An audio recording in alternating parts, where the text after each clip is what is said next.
নমস্কার। আজ 6ই মে 2024। আজ আমি উপস্থিত হয়েছি পশ্চিম মেদিনীপুর জেলার অন্তর্গত দক্ষিণ কলাকুঞ্জা গ্রামে। তো এই যে আমার এই প্লটটা দেখতে পাচ্ছেন, এটা হচ্ছে 33 শতক আমার 5.5 বিঘা জমি। এই 5.5 বিঘা জমিতে মূলত ডক্টর অশেষ কুমার ঘোড়াই, রিটায়ার প্রিন্সিপাল সায়েন্টিস্ট আইসিআর, ওনার ইনস্ট্রাকশানে ওই ধানের ভিতরেই এই ধনচের বীজটা ঠিকানা হয়েছিল। এই যে দেখুন, তারপরে কম্বাইন হারভেস্টারে ধানটা কাটা হয়েছে, কীভাবে ধনচের বীজ গাছগুলো বাড়িয়েছে। এই যে দেখতে পাচ্ছেন, এপ্রিল মাসে যে সুপারি গাছগুলো কীভাবে জ্বলে গেছে, 5 বছরের গাছ পুরো জ্বলে গেছে। তো আমি আমার বক্তব্য বিশেষ করে বাড়াবো না, তো আমি মেন পয়েন্টগুলোতে এসেছি। আর মেন উদ্দেশ্য হচ্ছে এই যে ঘরটা রয়েছে, এই ঘরে প্রচুর পরিমাণে সিলিকা থাকার জন্য হঠাৎ করে বসতে চায় না। তাই ধনচেটা ছড়ানোর পরে কী হবে, এটা পচনের একটা সাহায্য করবে 1 নম্বর।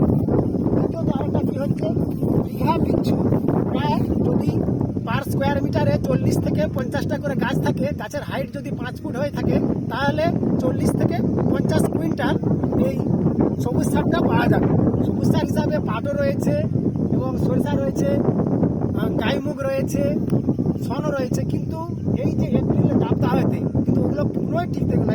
কিন্তু এই ধনচেটা কী হচ্ছে, এত মানে খরা প্রবণশীল, বিশেষ করে এটা এঁটেল মাটি। তো ওই এঁটেল মাটিতে দেখুন, এই এপ্রিল মাসে যেখানে তাপমাত্রা 40 থেকে 42 ডিগ্রি গড় এভারেজ হয়েছিল, সেখানে সেই জায়গায় ধনচে গাছ কীভাবে সুন্দরভাবে আমার বাড়িয়ে গিয়েছে। শুধু একটু বৃষ্টির দরকার। তো আমার এখান থেকে জাস্ট আধা কিলোমিটার কি পৌনে আধা কিলোমিটার দূরে একটা বেলে মাটিতে করা হয়েছিল, সেখানে কিন্তু মানে সুন্দরভাবে বেরিয়ে গিয়েছিল।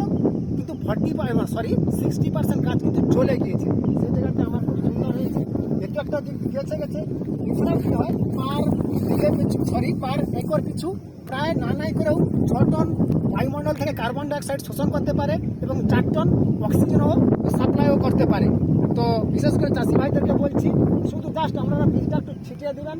বিশেষ করে এঁটেল মাটিতে ধান কাটার ঠিক 2-4 দিন আগে দেখবেন সুন্দরভাবে গাছ হয়ে যাবে।